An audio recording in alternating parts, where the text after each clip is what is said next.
akkam jirtan nagayaa fayyaadha. Har'as viidiyoo biraatiin isinii dhufee har'a lukkuu fi kuduraa waliin dalagaa jira. Nyaata fayyaafis baay'ee bareedaa akka tahe kanaafuu akka itti dalagu anuma waliin ilaala. Lukkuu ciradhee qimamii qaba. Qimamiin irdii, barbaree, qonda barbaree, kamuun itti naqadhe. Eegas deebi'ee yoogatii itti naqaa. Yoogatii kana eega itti naqee yoogatii manaan qabnellee irra dhiisuu hin dandeettanii ammoo hedduu bareedaadha. Eegas zayitii diqqoo irra buufadha. Zayitii irra buusee eegas zanjabiilaa fi qullubbii kan walitti daakeetii jira isa itti naqadha. Eegas maraa akkanatti walitti makee firija keessa daqiiqaa 30 kaaya. Daqiiqaa 30 booda walitti deebina.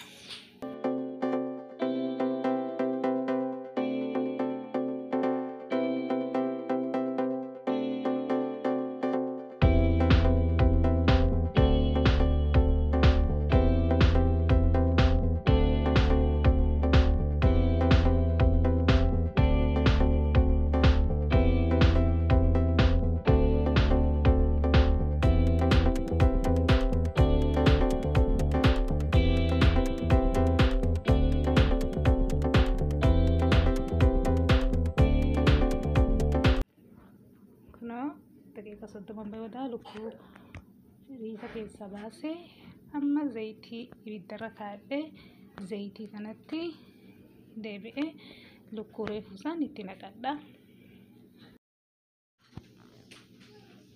Lukkuu tana akkanatti haga daqiiqaa 6-7 bilcheessa. Eegas isi bilcheessee walitti deebina.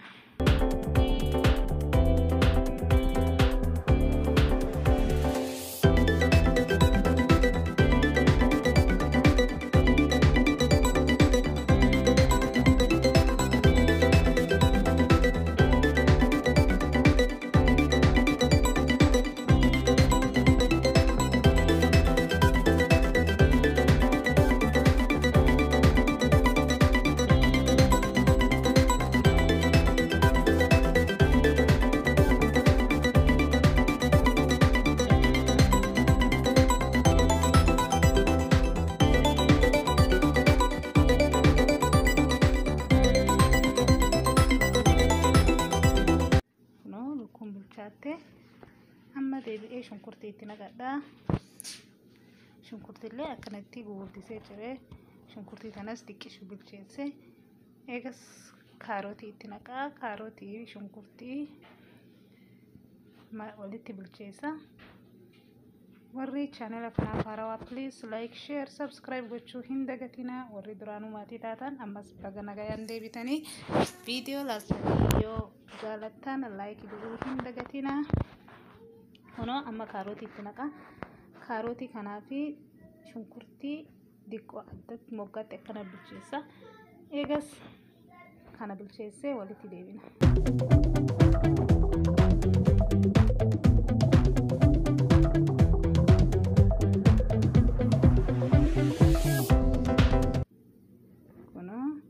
Amma qaaraa kana mangumne san kabifa lama itti naqaa. Isa hagas maran bilcheessu hedduu bilcheessu hin jaaladhu. Kanaafuu akkanatti isa xiqqoo bilcheesse walitti deebina. Kunoo kuduraadhaan soogiddaa fi qimamiidhaan waan hin qabneef qullubbii fi soogiddaa kan walitti daakamtee jira. Sanitti naqadha. Eegas qonda barbaree itti naqaa. Kuduraa marra bubuusa. Eegas maraa walitti akkanatti makaa. Eega akkanatti makee brokkolii diqqoo diqqishu addatti danfisee jira. Kalarri isaa waan jijjiiramuuf yoo asii walitti naqeef kalarri isaa kan giriina isaa akka inni qabatuuf diqqoo addatti danfisee amma kunoo isallee itti naqaa. Bilchaatee jirti wanni martuu. Kunoo martuu bilchaatee jirti.